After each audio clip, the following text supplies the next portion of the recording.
Okay, so the on this worksheet, section 1.1, part 3, you're just asked to determine what the x and y intercepts are.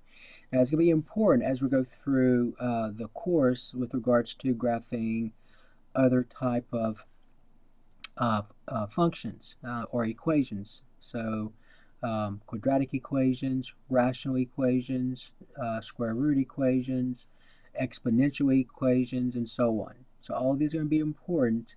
Um, the idea of x and y intercepts will be important as we go through those as well. So let's just talk about what an x and y intercept are. That's the purpose of this worksheet. It's a very simple worksheet, just getting you to understand x and y intercepts. All right, so first of all, an x-intercept, and you can have more than one x-intercept, and you may not have any x-intercept. There may not be any, or y-intercepts for that matter. So the x-intercept is the point in the coordinate plane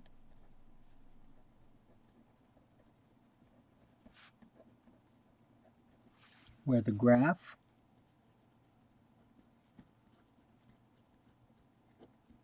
touches, so it can touch, or crosses the x-axis. Okay, so that's the x-intercept, the point in the coordinate plane where the graph touches or crosses, intercepts the x-axis. Same thing for the y-intercept. So the y-intercept, and you can have more than one, and then there might not be any as well. But the y-intercept is the point in the coordinate plane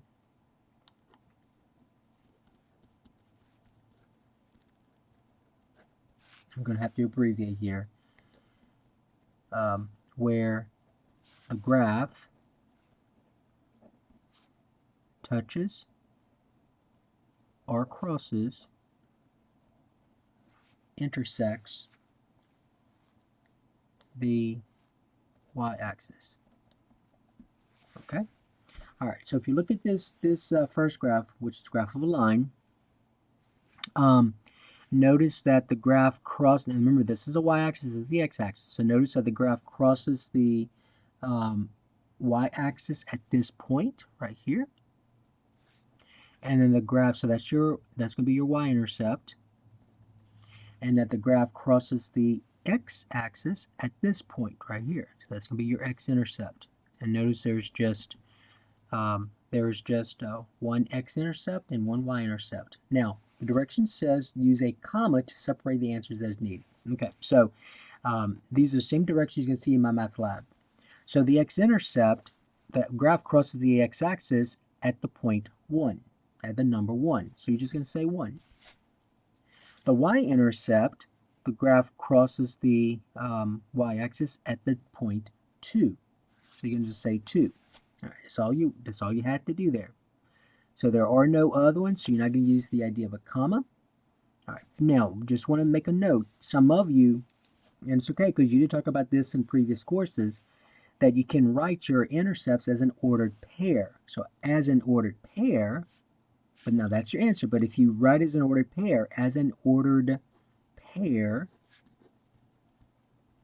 so remember, pair meaning two things. So an ordered means, in this case, alphabetical order. So x coordinate, y coordinate. All right, so that's your ordered pair. So the x comes first, the y comes second. All right, so as an ordered pair, though, if you state your x coordinate, notice that your x coordinate's 1. So remember how to get to that point. You go 1 usually to the right.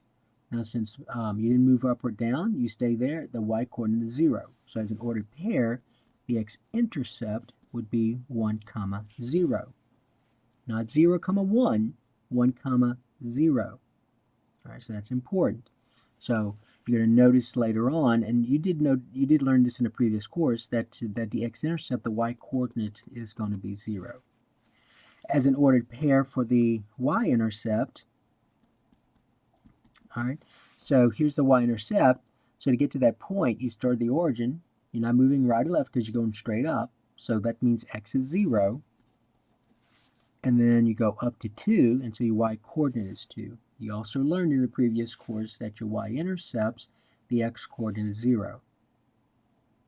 All right, and then as we go through some of our equations in this course, you're going to learn that to find the x-intercept, which you did in previous courses, to find the x-intercept, you're going to let y be 0. To find the y-intercept, you're going to let x be 0. All right, the next one. So number 2, in this course, you are going to graph polynomial functions. So that's how it's going to look, polynomial functions. This is a graph of a polynomial function. Notice I'm using the word polynomial function. For right now, just think of it as a polynomial equation. All right, so notice though, you want to find the x-intercept. So notice the graph crosses the x-axis. This is the x-axis at 3 points, at 3 places. Here, here, and here. So you have 3 x-intercepts. So let's just list them, and let's just list them in order. So you have -3 is the first one, you have -1 is the other one, and you have 2 is the other one.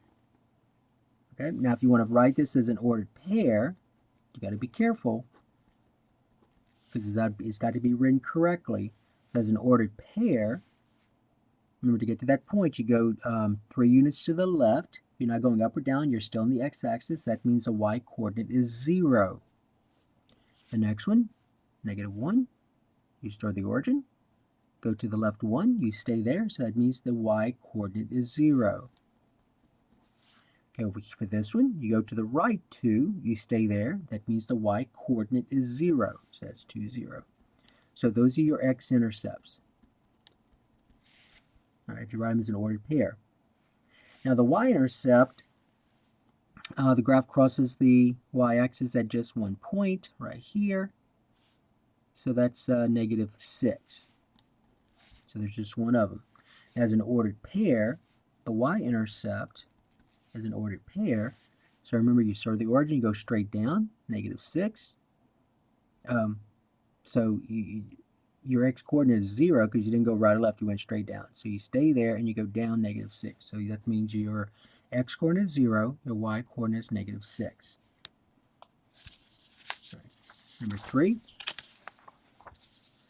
So number 3, again, you have this polynomial function, this polynomial equation. That's a graph of a polynomial equation. I'm using the word polynomial. Now notice that remember the definition that we used for intercepts was a point in the coordinate plane where the graph touches or crosses or intersects the x or y axis. So here I want you to notice that the graph touches here, so that's an x-intercept, and it crosses here, so that's an x-intercept. So there are 2 x-intercepts. That's -2 and that's +1. So -2, 1. If you write it as an ordered pair,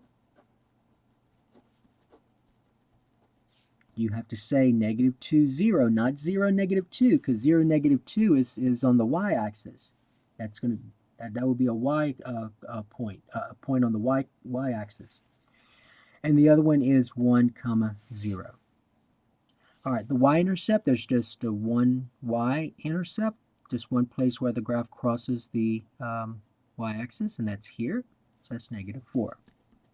As an ordered pair, remember these are your x-intercepts. As an ordered pair, your y-intercept is just 0, -4. All right, and then number 4, again, you have another line. So the x-intercept, the graph crosses the x-axis here, so that's 3. The y-intercept, the graph crosses the y-axis here. Now there's a point here. Don't let that point, I just copied this from someplace and the point was already there. Don't let that point confuse you as to what you need to put here. So you're looking for y-intercept. The y-intercept is -2. That's where the graph crosses the y-axis. All right, so that's what you'll be looking at. So that's -2. As an ordered pair, so x, y. So for the x-intercept, You start at the origin, you go to the right 3, you stay there. So it's 3, 0. Y is 0. You didn't move up or down, you stayed on the x-axis. For the y-intercept as an ordered pair, you start at the origin, you didn't move left or right, you stay there, so that means the x-coordinate is 0, and then you went down -2. So there's your answer as an ordered pair. Okay? All right, so all you were doing here was just making sure you understand what it means when a graph crosses or touches the x or y axis. So those are intercepts, and you're going to use that idea throughout this course. All right, so that takes care of this worksheet.